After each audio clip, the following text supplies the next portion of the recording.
ইসরায়েলের হামলায় নিহত সন্তানের জুতোজোড়া বুকে আঁকড়ে ধরে এভাবেই ডুকরে ওঠেন মা।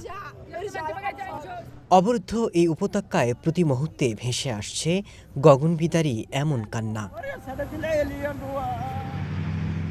এরই মধ্যে ফিলিস্তিনের গাজা নগরীর আরও ভিতরে ঢুকে পড়েছে ইসরায়েলি সেনারা। ট্যাঙ্ক নিয়ে হামলা চালিয়ে গুঁড়িয়ে দিচ্ছে সেখানকার বাড়িঘর। মাথা গোঁজার ঠাঁই হারিয়ে দিকবিদিক পালাচ্ছেন নগরের বাসিন্দারা। বিশ্বকে এক প্রকার বুড়ো আঙ্গুল দেখিয়েই গাজা দখলে মরিয়া নেতানিয়াহু। এদিকে ইসরায়েলের বিরুদ্ধে ক্ষোভে ফেটে পড়েছে জাতিসংঘের নিরাপত্তা পরিষদ। আমেরিকা ছাড়া সব দেশ নেতানিয়াহুর বিরুদ্ধে অবস্থান নিয়েছে।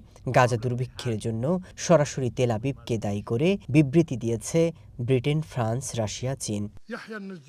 গাজায় দুর্ভিক্ষ পরিস্থিতি তুলে ধরেন আলজেরিয়ার প্রতিনিধি। যদিও আলজেরিয়ার এই তথ্যকে মিথ্যা দাবি করেছেন ইসরায়েলি দূত। বলেন, অপুষ্টি নয় বরং অন্য কোনো রোগে মৃত্যু হয়েছে ফিলিস্তিনি শিশুদের।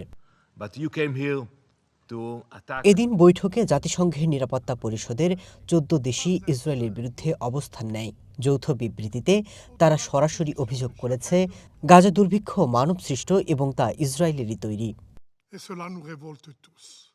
যুক্তরাষ্ট্র বরাবরের মতোই পক্ষ নিয়েছে বন্ধু ইসরায়েলের। এই সংকট মানবসৃষ্ট। আপনারা নিজেরাই এই পথ বন্ধ করে দুর্ভিক্ষ তৈরি করছেন। দ্রুত সব পথ খুলে দিন। এই হত্যা বন্ধ করুন। ক্ষুধাকে অস্ত্র হিসেবে ব্যবহার করায় নেতানিয়াহু প্রশাসনের সমালোচনায় বিদ্ধ করেছে নিরাপত্তা পরিষদের সদস্যরা। গাজায় অবিলম্বে নিঃশর্ত এবং স্থায়ী যুদ্ধবিরতির দাবি তাদের। Masud Rana, one international desk.